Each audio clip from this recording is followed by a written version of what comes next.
लेकिन ऐसे ही राहुल गांधी पप्पू नहीं हो गए हैं।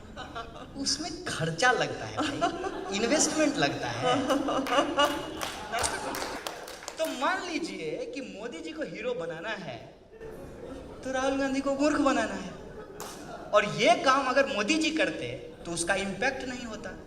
अरे मैं भी अन्ना, तुम भी अन्ना, जिधर देखो अन्ना अन्ना, अन्ना नहीं आंधी है, देश का दूसरा गांधी है। मतलब गजब गजब।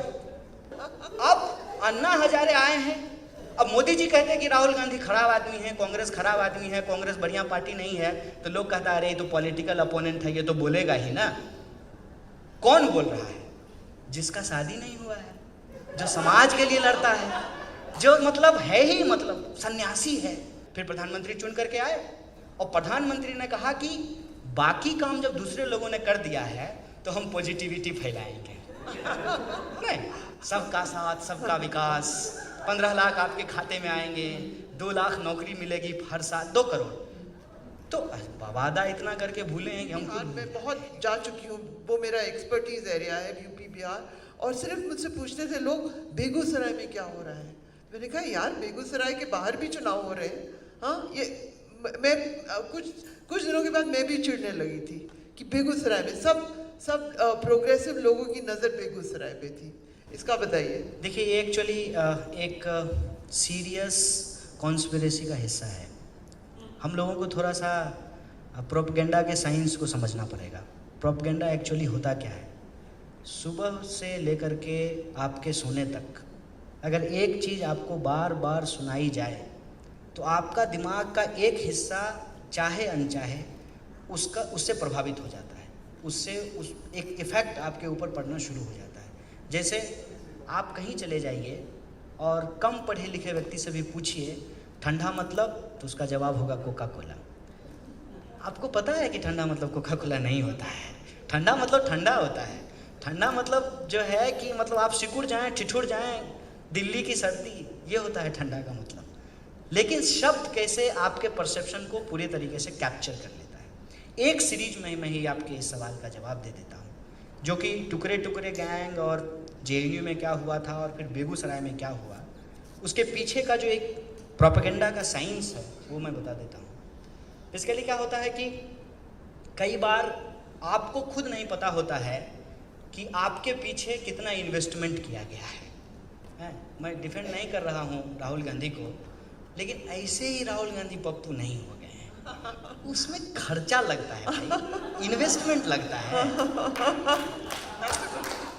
तो ऐसे ही जो है आप खान मार्केट गैंग नहीं हो गए हैं। हाँ। और ऐसे ही जो है हम टुकड़े टुकड़े गैंग नहीं हो गए। उसके पीछे खर्चा लगता है, पैसा लगता है, इन्वेस्टमेंट लगता है। इन्वेस्टमेंट किस में लगता है? इन्वेस्टमेंट प्रोपेगेंडा में लगता है। अब सवाल ये है कि प्रधानमंत्री जो गुजरात से आते हैं इतना बैड इन्वेस्टमेंट क्यों करेंगे?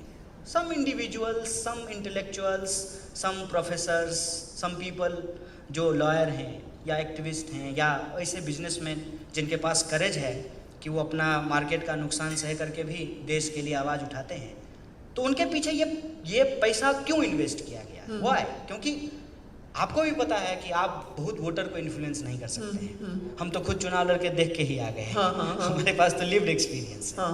तो इतना इन्वेस्टमेंट होता क्यों है? आप जब इंट्रोड्यूस कर रहे थे तो आपने एक सवाल पूछा कि आप हैदराबाद आए थे जेल जाने से पहले जी। अब मैं आप लोगों को थोड़ा सा रिमाइंड कराना चाहता हूँ। हालांकि हमारी मेमोरी का भी एक अजब खेला है। हमको ऋग्वेद और अथर्ववेद बहुत आसानी से याद हो जाता है, भले हम उसको नहीं देखे हों। लेकिन 2009 में क्या हुआ था, 2002 में क्या हुआ था, 1985 में क्या हुआ था, वो हम याद नहीं कर पाते हैं। मैं बस थोड़ा कोशिश करता हूँ कि अब थोड़ा पीछे जाएं। जब 2014 में सरकार बनी तो उस सरकार को बनने के बाद लोगों ने कहा कि लोग कांग्रेस से बहुत परेशान थे। 2G, 3G, जीजा जी, तरह तरह की जो है चीज़ें हुई। उसके बाद जो है एक नया विकल्प का ज़रूरत था और प्रधानमंत्री जो है चुन करके आए। जब वो चुन करके आए थे, ठीक उससे पहले एक बड़ा जोरदार मूवमेंट हुआ था, अन्ना हजारे का मूवमेंट। अरे मैं भी अन्ना, तुम भी अन्ना, जिधर देखो अन्ना अन्ना, अन्ना नहीं आंधी है, देश का दूसरा गांधी है। मतलब गजब गजब। हर मतलब जिस पत्रकार को आज आप अरविंद केजरीवाल को गाली देते हुए सुनते होंगे, वो अरविंद केजरीवाल का तो वाह, ऐसी चरण वंदना की पूछिए मत। ये मतलब अर्नब गोस्वामी की बात कर रहे हैं, अर्नब की बात कर रहे हैं। अरविंद केजरीवाल जो है वो व्यक्ति नहीं है, अवतार है। ऐसा वही पत्रकार कर रहे थे, तो ऐसे तो वो नहीं कर रहे होंगे, इन्वेस्टमेंट होगा। मेरा क्वेश्चन है कि अन्ना हजारे आंदोलन में जो माहौल बनाया गया वो भाजपा के लिए डायरेक्ट माहौल नहीं बनाया गया, इनडायरेक्ट माहौल बनाया गया। इनडायरेक्ट माहौल कैसे होता है? मान लीजिए कि मेरे बाप जो है फिल्म के प्रोड्यूसर हैं, तो हमने कहा डायरेक्टर को, सुनो बे हम हीरो होंगे। अब मेरी शक्ल जो है, मेरी शक्ल अब हीरो होने लायक है नहीं, तो हमको हीरो बनाना है तो क्या करना पड़ेगा? साइड एक्टर हमसे भी छोटा ढूंढ करके लाना पड़ेगा। लंबा हम तब में दिखेंगे और हम आगे रहेंगे, बाकी लोग पीछे रहेंगे, ठीक है ना? तो मान लीजिए कि मोदी जी को हीरो बनाना है तो राहुल गांधी को मूर्ख बनाना है, और ये काम अगर मोदी जी करते तो उसका इम्पैक्ट नहीं होता। जैसे आप एक चीज देखिएगा, टीवी पे जो विश्लेषक आते हैं वो अपनी पार्टी से उनका क्या संबंध है ये वो नहीं बताते हैं, कहते हैं मैं राजनीतिक विश्लेषक हूँ, ताकि लोगों के सामने क्या मैसेज जाए कि ये इंडिपेंडेंट आदमी है, इसका किसी से कोई लेना देना नहीं है, ये धूमकेतु है, ये ऐसे ही पृथ्वी का चक्कर लगा रहा है, ऐसा फील कराया जाता है। नहीं, अब अन्ना हजारे आए हैं, अब मोदी जी कहते हैं कि राहुल गांधी खराब आदमी है, कांग्रेस खराब आदमी है, कांग्रेस बढ़िया पार्टी नहीं है, तो लोग कहता है अरे ये तो पॉलिटिकल अपोनेंट है, ये तो बोलेगा ही ना। कौन बोल रहा है? जिसका शादी नहीं हुआ है, जो समाज के लिए लड़ता है, जो मतलब है ही मतलब सन्यासी है।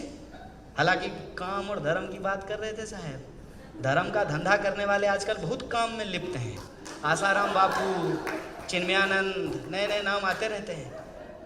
तो ऐसा फील कराया गया। फिर प्रधानमंत्री चुन करके आए और प्रधानमंत्री ने कहा कि बाकी काम जब दूसरे लोगों ने कर दिया है तो हम पॉजिटिविटी फैलाएंगे। नहीं, सबका साथ सबका विकास, 15 लाख आपके खाते में आएंगे, 2 लाख नौकरी मिलेगी हर साल, 2 crore.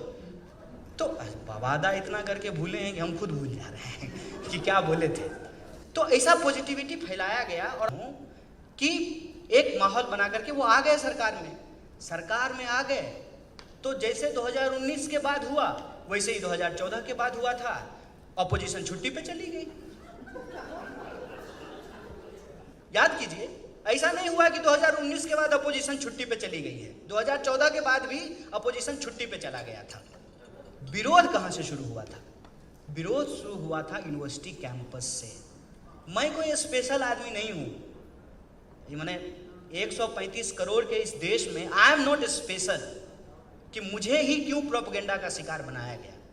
Unfortunately for me and fortunately for the Modi ji कि मैं उस वक्त जेएनयू का प्रेसिडेंट था। मैंने एक तरफ वो चुन करके आए, एक तरफ हम चुन करके आए।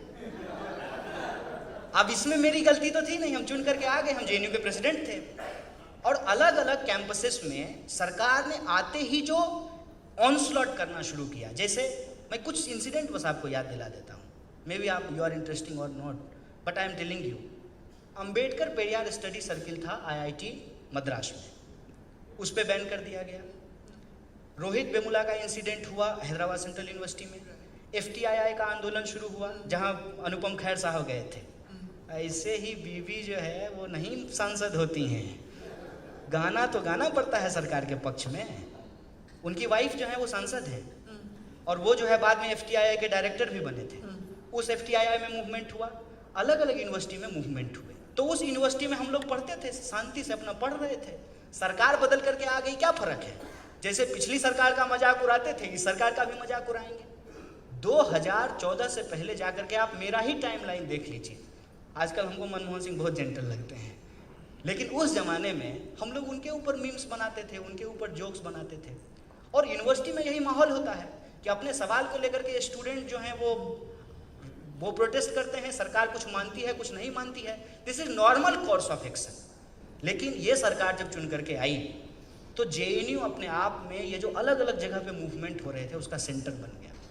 रोहित वेमुला का आंदोलन जो कि साउथ इंडिया का ही आंदोलन था, वो अचानक से एक नेशनल आंदोलन बन गया। और रोहित वेमुला के सवाल पे आप देखिए कि आखिर ये सरकार घिर गई और स्मृति जी को शिक्षा मंत्रालय के पद से हटा करके कपड़ा मंत्रालय दे दिया स्मृति गया। ईरानी की बात कर रहे हैं जी, हाँ। उस समय वो शिक्षा मंत्री थी, एजुकेशन मिनिस्टर थी। तो ये सब जब हुआ तो सरकार ने सोचा कि ये जो यूनिवर्सिटी है, ये जो लड़के हैं, ये तो हमको 5 साल तंग करेंगे, तो 5 साल के बाद उनको 5 साल फिर जीतना है, तो उस स्पेस को और उन लोगों को बदनाम करना जरूरी था। तो उन्होंने एक बहुत ही मार्वेलस तरीका निकाला कि यूनिवर्सिटी के ऊपर इस तरीके से ऑनस्लॉट किया जाए कि यूनिवर्सिटी के फेवर में जो जो लोग बोलेंगे सबको इंटरनेशनल साबित कर दिया गया। कितना आसान काम है कि एक ही तीर में अगर सबका शिकार कर लिया जाए तो सबका शिकार हो जाएगा। और आज देखिए कि वो प्रोपेगेंडा एस्टेब्लिश हो चुका है कि जेएनयू के पक्ष में जो लोग भी बोले, तमाम लोगों को इंटरनेशनल कह करके बोला जा रहा है। अमर्त्य सेन नोबेल ऑरिएट है, दुनिया उनको मानती है कि वो इकोनॉमी को मानने वाले लोग हैं, लेकिन चूंकि वो हमारे साथ आकर के खड़े हो गए, वो भी इंटरनेशनल हो गए। जो पत्रकार बोले वो भी इंटरनेशनल हो गए, जो सिनेमा जगत के लोग बोले वो भी इंटरनेशनल हो गए। अब डिफरेंस कहाँ पे है? डिफरेंस ये है कि एक प्रोपेगेंडा था, एक प्रोपेगेंडा वहां पे हुआ, एक प्रोपेगेंडा वहां पे बनाया गया, लेकिन उस प्रोपेगेंडा के पीछे कौन लोग थे, कौन लोग शामिल हैं, उसके डिटेल में तो कोई जाता नहीं है। आपको अगर ये सुनाई पड़े कान में, तो कौन लोग थे मुझे बताइए। बस आप मुझे बताइए। आपको अगर कान में सुनाई दे भारत तेरे टुकड़े होंगे, तो आपको मन नहीं करेगा कि इस आदमी का गला दबा दे? किसको गुस्सा नहीं आएगा? मन करेगा कि कानून अपनी जगह पे है, बंदूक निकालते हैं, गोली मार देते हैं। अभी एक सीआईएसएफ की कांस्टेबल ने कहा कि झंडा गाड़ देंगे सीने में। आप लोग कितने लोग जानते हैं कि अभी एक कंट्रोवर्सी जाने देते होता है, कंट्रोवर्सी से भरा पड़ा है न्यूज आजकल। तो ठीक है, मेरे सीने में झंडा गाड़ देंगी तो ये मेरे लिए सौभाग्य की बात है। मैं उनको कुछ नहीं कहना चाहता हूँ, मैं उनको सिर्फ और सिर्फ उनकी सेवा के लिए धन्यवाद देना चाहता हूँ, क्योंकि मुझे पता है कि वो प्रोपेगेंडा के शिकार हैं, उनको सच नहीं मालूम है। सच इतनी सी बात जो मैं कहता हूँ, जो भी लोग काम करते होंगे सरकारी क्षेत्र में, ब्यूरोक्रेसी में, कानून से जिनका वास्ता होगा, वो आसानी से इस बात को समझ जाएंगे। देश की राजधानी में एक यूनिवर्सिटी है जहां विदेशों से लोग पढ़ने के लिए आते हैं। मोर देन 140 कंट्रीज के लोग उस समय पढ़ रहे थे हमारी यूनिवर्सिटी में। तो क्या रॉ उस पर नज़र नहीं रखेगी? आईबी उसके ऊपर नज़र नहीं रखेगी? कोई इवेंट होने से पहले ही इंटेलिजेंस को पता चल जाएगा कि कोई इवेंट होने वाला है। अगर ये इवेंट उतना इंपॉर्टेंट था तो उसी समय उसको क्यों नहीं रोका गया? उस इंसिडेंट को क्यों होने दिया गया? इंसिडेंट जब हो गया, मान लीजिए कुछ में कुछ लोगों को अरेस्ट कर लिया गया, चार्जशीट क्यों नहीं की गई? दिल्ली पुलिस कहती है कि दिल्ली सरकार नहीं दे रही है, दिल्ली सरकार कहती है कि मेरे नज़र में जो है इसको हम अभी ठीक से एनालाइज नहीं कर पाए हैं। हम कह रहे हैं कि क्यों मामले को फंसा रहे हैं? गृह मंत्री 370 हटा सकते हैं तो कन्हैया कुमार पर मुकदमा चलाने का आदेश नहीं दे सकते हैं? अगर हम उनके नज़र में कश्मीर के अलगाववादियों के पक्ष में हैं उनके अनुसार, तो वो क्या हमारे ऊपर मुकदमा चलाने का आदेश नहीं दे सकते हैं? ये एक कंप्लीट पॉलिटिकल प्रोपेगेंडा है। और वही प्रोपेगेंडा बेगूसराय तक पहुंचा कि पूरे देश में क्या हो रहा है इस पे चर्चा नहीं हो। किस पे चर्चा हो? बेगूसराय में क्या हो रहा है। ऐसे ही चैनल दिखा रहा था, ऐसे नहीं दिखा रहा था। उसको कहा था कि इसको दिखाओ। जब अलायंस नहीं हुआ है, अपोजिशन अपने साथ में नहीं आई है, तो ये तय बात है कि अपोजिशन का वोट डिवाइड होगा। और अपोजिशन का वोट डिवाइड हुआ। पूरे देश में आप हमको बता दीजिए, जो मैं बार बार जब पिछले सालों में जब जा करके बोलता था तो मैं यही बोलता था कि एक तरफ 31% है जो एनडीए का वोट शेयर है, जो बीजेपी का वोट शेयर है, दूसरी तरफ 69% लोग हैं जो एनडीए के खिलाफ चुनाव लड़ रहे हैं। तो इसमें कोई रॉकेट साइंस है क्या कि 69% वोट को अगर आप एक जगह यूनाइट कर देंगे तो इजीली 31% को हराया जा सकता है? लेकिन ये अपोजिशन की यूनिटी नहीं बनी। क्यों नहीं बनी? मैं आपकी सीट में ईडी है ना, मैं तेजस्वी यादव को भी ईडी है ना, ईडी है, सीबीआई है। आपने कोशिश की, वो भी जवान है, आपने बात की। हमारी कोशिश करने से नहीं होगा ना। हमारे पास देखिए कोई एम्पायर नहीं है जिसको हमको बचाना है। इतना खुल करके हम इसलिए बोल लेते हैं कि हमारे घर पे ईडी आएगा तो चाय भी नहीं पिला पाएंगे। तो हमको कोई दिक्कत नहीं है। लेकिन ये जो डर है, उस डर की वजह से अपोजिशन की यूनिटी नहीं हुई। जब चुनाव परिणाम आ गए बेगूसराय के और मैं चुनाव हार गया, तो सबसे पहले क्या शुरू हुआ? बड़ा अपोजिशन बनने के लिए चले थे, बेगूसराय की जनता ने धूल चटा दिया। यही बन रहा है ना। इसको कहते हैं कि प्रोपेगेंडा को भी एक लॉजिकल कल्मिनेशन तक पहुंचाया जाता है।